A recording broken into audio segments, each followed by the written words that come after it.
ಮಾಜಿ ಸಂಸದ ಹಾಗೂ ಹಿರಿಯ ಕಾಂಗ್ರೆಸ್ ಮುಖಂಡರಾದ ವಿಎಸ್ ಉಗ್ರಪ್ಪ ಅವರನ್ನು ರಾಜ್ಯಸಭಾ ಸದಸ್ಯತ್ವಕ್ಕೆ ಕಾಂಗ್ರೆಸ್ ಅಭ್ಯರ್ಥಿಯನ್ನಾಗಿ ಘೋಷಿಸಬೇಕೆಂದು ಕರ್ನಾಟಕ ರಾಜ್ಯ ವಾಲ್ಮೀಕಿ ನಾಯಕ ಸಂಘಗಳ ಒಕ್ಕೂಟದ ಅಧ್ಯಕ್ಷ ತಾಯೂರು ಪ್ರಕಾಶ್ ಕಾಂಗ್ರೆಸ್ ವರಿಷ್ಠರನ್ನು ಪತ್ರಿಕಾಗೋಷ್ಠಿಯಲ್ಲಿ ಆಗ್ರಹಿಸಿದರು.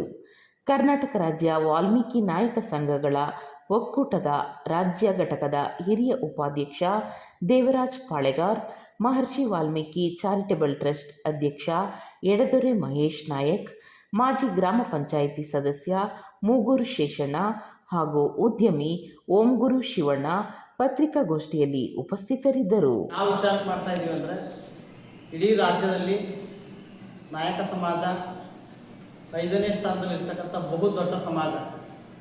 ಈ ಸಮಾಜಕ್ಕೆ ರಾಜಕೀಯವಾಗಿ ಶಕ್ತಿಯನ್ನು ಕುಗ್ಗಿಸುವಂಥ ಕೆಲಸ ನಾಡಿನಾದ್ಯಂತ ಸ್ವತಂತ್ರ ಬಂದ ನಂತರ ಇಲ್ಲಿಯ ತನಕನೂ ನಿರಂತರವಾಗಿ ನಿತ್ಯ ನಡೀತಾ ಇದೆ.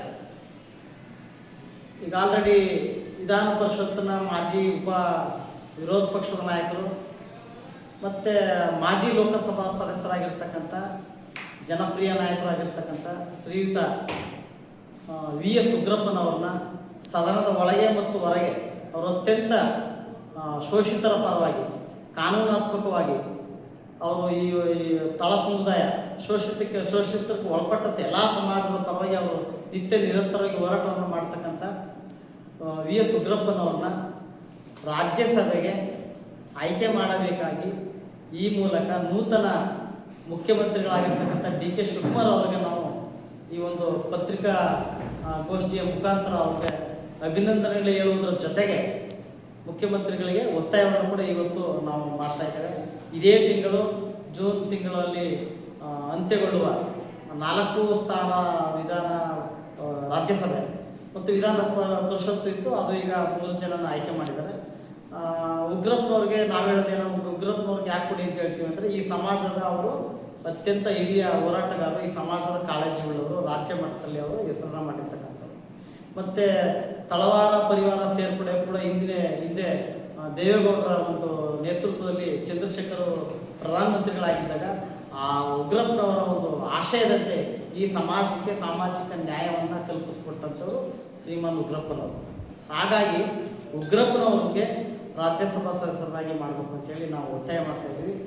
ಅದ್ರ ಜೊತೆಗೆ ನಮ್ಮ ಸಮಾಜಕ್ಕೆ ಸ್ವತಂತ್ರ ಬಂದ ನಂತರ 1977ರಲ್ಲಿ 1.5 ವರ್ಷಗಳ ಕಾಲ ಮಾತ್ರ LG ಆಮೂರ್ ಅವ್ರನ್ನ ರಾಜ್ಯಸಭೆಗೆ ಆಯ್ಕೆ ಮಾಡಿದರು.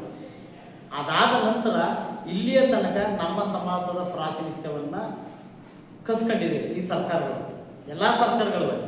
ಹಾಗಾಗಿ ಉಗ್ರಪ್ಪನವ್ರನ್ನ ಈ ಸಾರಿ ಏನು ನೂತನವಾಗಿ ಆಗಿರ್ತಕ್ಕಂಥ ಸನ್ಮಾನ್ಯ ಮುಖ್ಯಮಂತ್ರಿಗಳು ಡಿ.ಕೆ. ಶಿವಕುಮಾರ್ ಅವರು ಅವರ ಒಡನಾಟದಲ್ಲಿರ್ತಕ್ಕಂಥ ಉಗ್ರಪ್ಪನವ್ರನ್ನ ಈ ಬಾರಿ ರಾಜ್ಯಸಭೆಗಾರು ಮಾಡಿ ವಿಧಾನ ಪರಿಷತ್ಗಾರು ಆಯ್ಕೆ ಮಾಡಿ, ನೀವೇನಾರು ಮಾಡಿ ಒಟ್ಟಲ್ಲಿ ಅವ್ರನ್ನ ರಾಜ್ಯಸಭೆಗೆ ಆಯ್ಕೆ ಮಾಡಬೇಕು ಅಂತಕ್ಕಂಥದ್ದು ಒತ್ತಾಯ ಇಡೀ ಸಮಾಜದ ಪರವಾಗಿ ನಾವು ಒತ್ತಾಯ ಮಾಡ್ತಾ ಇದ್ದೇವೆ. ಸ್ವಾತಂತ್ರ್ಯದ ನಂತರ ನಮ್ಮ ಸಮಾಜಕ್ಕೆ ನ್ಯಾಯ ಕೊಟ್ಟಿಲ್ಲ. LG ಆಮೂರು ಒಬ್ಬರನ್ನ ಹೊರತುಪಡಿಸಿದ್ರೆ ಇವತ್ತಿನವರೆಗೆ ರಾಜ್ಯಸಭೆಗೆ ಆಯ್ಕೆ ಮಾಡಿರ್ತಕ್ಕಂಥದ್ದು ಇತಿಹಾಸದಲ್ಲಿ ಇಲ್ಲ. ಹಾಗಾಗಿ ಬಹುದೊಡ್ಡ ಸಮಾಜ ಆಗಿರ್ತಕ್ಕಂಥ ನಾಯಕ ಸಮಾಜ 5ನೇ ಸ್ಥಾನದಲ್ಲಿ ರಾಜ್ಯದಲ್ಲಿ ಇರ್ತಕ್ಕಂಥವ್ರು 55 ಲಕ್ಷ ಜನಸಂಖ್ಯೆ ಇದೆ. ನೀವು ಬೇರೆ ಯಾರನ್ನು ಕೊಡ್ತಾ ಇದೆ, ಸಣ್ಣ ಪುಟ್ಟ ಉಪಜಾತಿಗಳಿಗೆಲ್ಲ ಕೊಟ್ಟಿದ್ರೆ ಸಂತೋಷ, ಅವರು ನಮ್ಮ ಕಾಯಕ ಸಮಾಜದ ಬಂಧುಗಳು, ಅವರು ಕೊಟ್ಟಿದ್ರೆ ಭಾಳ ಸಂತೋಷ. ಆದರೆ ಬಹುದೊಡ್ಡ ಸಮಾಜ ಇವತ್ತು ನಮ್ಮ ಸಮಾಜಕ್ಕೆ ಕೊಡೋದ್ರಲ್ಲಿ ಇವತ್ತಿನವರೆಗೆ ಅನ್ಯಾಯ ಆಗಿದೆ. ಆ ಅನ್ಯಾಯ ಆಗಬಾರ್ದು ಅಂತೇಳಿ ನಾವು ಮುಖ್ಯಮಂತ್ರಿಗಳು ಒತ್ತಾಯ ಮಾಡ್ತಾ ಇದ್ವಿ. ಅದರ ಜೊತೆಗೆ ಉಗ್ರಪ್ಪನವರು ಏನು ಶೆಡ್ಯೂಲ್ 9 ವಿಚಾರವಾಗಿ ನಮ್ಮ ಸಮಾಜದ ಪರವಾಗಿ ನಿತ್ಯ ನಿರಂತರವಾಗಿ ಹೋರಾಟವನ್ನು ಮಾಡ್ತಾ ಇದ್ದಾರೆ.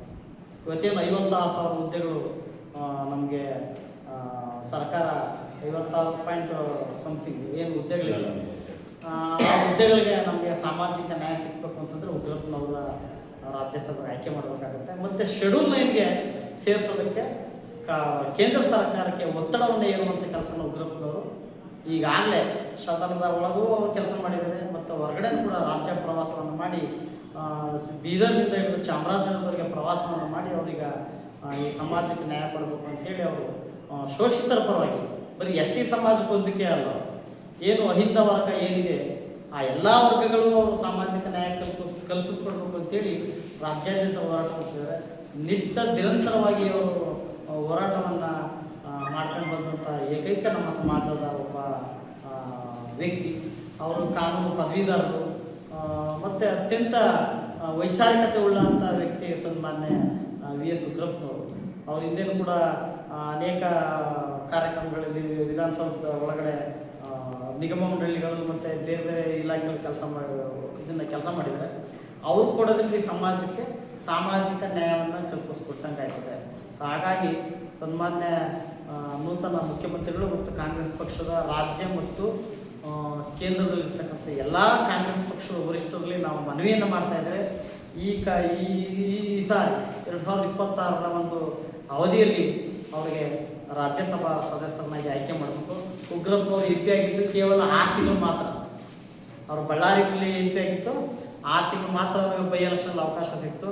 ಅವರಿಗೆ ಒಂದು ಪೂರ್ಣಾವಧಿ ಒಂದು ಅಧಿಕಾರವನ್ನು ಕಾಂಗ್ರೆಸ್ ಪಕ್ಷ ಕಲ್ಪಿಸ್ಕೊಟ್ರೆ ಖಂಡಿತ ಈ ಸಮಾಜಕ್ಕೆ ನ್ಯಾಯ ಕೊಟ್ಟಂಗಾಗುತ್ತೆ. ನಾವು ಮತ್ತೆ ಮುಖ್ಯಮಂತ್ರಿಗಳು ಮತ್ತು ಆ ಮಾಜಿ ಮುಖ್ಯಮಂತ್ರಿಗಳ ಸಿದ್ದರಾಮಯ್ಯನವರಲ್ಲೂ ಕೂಡ ನಾವು ಒತ್ತಾಯ ಮಾಡ್ತಾ ಇದ್ದೀವಿ.